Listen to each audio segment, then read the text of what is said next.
On May 2nd, there is a psychological thriller film coming out in theaters, and I got an early screener to check it out, and I would like to thank the fine folks that sent me over just a little bit early screener to check it out and let you guys know if this film is worth a watch. Hey everyone, my name is Ryan. Thank you guys for clicking on this video. If you like reviews like this, definitely hit that subscribe button, give the video a like, and comment below your thoughts on The Surfer. Now this film, it does star Nicolas Cage, and it was directed by Lorcan Finnegan, and I've seen two of his other films, Vivarium and Nocebo, and I liked both of those films, so I was very hopeful going into this film.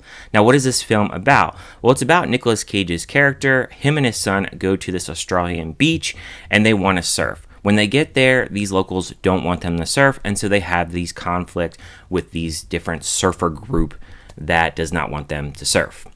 Now, when I saw a trailer for this, I thought, okay, this could go one of two ways. It could be really wacky. It could be kind of action-packed. I wasn't really sure, but I want to start with my positives in saying that I think that Nicolas Cage here does a really good job with his acting. I think he always picks very unique and wacky films, and I think that this film, it is very wacky. It really is kind of up his alley as far as like his acting style and what he really stars in. So I do think that he does fit the character very well. And when he is trying to do different things in this film, I think he does a pretty good job. So I was definitely behind that as far as the acting goes. The cinematography here is absolutely beautiful. I love the way that this film is actually shot. There's a lot of orange and yellow filtering within this film, and it definitely feels like a summer kind of film because it is coming out in May, which is almost the start of summer, so it's a perfect time to release this film. And just the way that it's just filmed overall, I think they did a really good job with it. The sound design here is pretty wacky. The score is pretty wacky, especially when it gets into, I would say, after about the 50-minute mark and it starts to go kind of off the wall. Yeah, it gets pretty wacky with the score, so I definitely think that that was all incorporated very well. I mean, I'm not going to like look up the score and listen to it on Spotify every day or anything like that, but I think that it flows really well with the film and it works for what they're trying to do in this film. My problem for me is this story, it's just paper thin. So it goes into traits of like toxic masculinity, and then it also goes into repossessed memories within the past that you can't let go. That's like the two main subjects of this film. Nicolas Cage can't really let go of his past. We learn that he has a ex-wife, she's getting remarried, and she is pregnant as well. So he's dealing with that as well. And this film kind of goes in circles, and that's where this film, it just kind of lost me. I would say within the first 40 to 50 minutes, it's really him battling with these surfers. He wants to get his surfboard back, and then he's just kind of sitting in this car park, and he's dealing with a lot of the locals that are just treating him like crap, and certain things are kind of going wrong in his head, certain things that he doesn't remember, like him like buying a house and like his car, it's like a different kind of car that he's driving. So it kind of goes into class in here, whether you're more poor or you're more rich. It goes into those kind of aspects of the film, but I would say after about the 50-minute mark, it really starts to go down and off the tracks for me. It goes really wacky for the sake of being wacky. It goes very artsy and just kind of out there. I mean, it's something you would expect from a Nicolas Cage film, but at the same time, like, it just didn't really work for me. That was kind of like my fear going into this film, that it wouldn't have a lot of plot. I think there will be people that go into this film and think, oh, okay, so Nicolas Cage is going to battle against these surfer guys and there's going to be action and shoot 'em up action. It's not that kind of film whatsoever.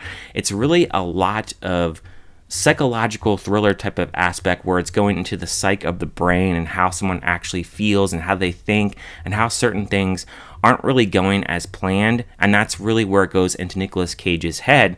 And I think for me, like, once it hits that 50-minute to 60-minute mark, the movie is only about 90 minutes. It just doesn't work. I mean, it's just going really wacky for the sake of being wacky, and when it gets to that point, the story and the way where it actually ends up, it just does not work for me. The ending for this film was not satisfying at all. And for the premise of what it actually was, yeah, there were certain parts within the surfer guys where it definitely tied into what the trailer was trying to offer, but at the same time, I don't know, it just seems to really lose its footing within like the 50-minute to hour mark.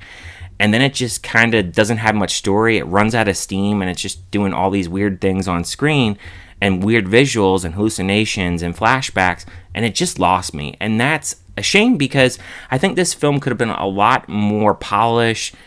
Again, like, I think this year, just with stories and movies, I think that is really lacking. I mean, when you have a 90-minute movie and you're struggling to make much of a story, and yes, there is somewhat of a story within like the first 45 minutes, but once you get to that second half of the movie, I mean, the story just really loses steam. It really lost my interest, and I was just waiting for the movie to end, to be honest.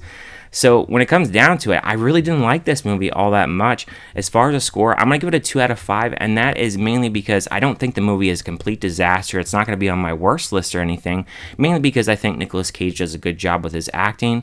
I think that technically wise, cinematography and sound, all that is great, but at the same time, story is like a big thing. And if you can't make a story that's very interesting, and especially when you get into that second half and they're just kind of reaching for something in material to kind of make a 90-minute movie, yeah, it's just too thin when it comes down to it, and that's why I really can't say that I recommend this film. But if you want to watch it on streaming, or you're a big Nicolas Cage fan and you want to go out to the theater, I completely understand. But for me, I just can't say that I really recommend it or to rush to watch it, but it's not a disaster of a movie either. So 2 out of 5 is what I would give this film. Let me know down in the comments, what did you guys think of this film? Did you like it? Did you hate it? Did you just think it was kind of meh? Thank you guys for watching as always, and I will see you guys next time.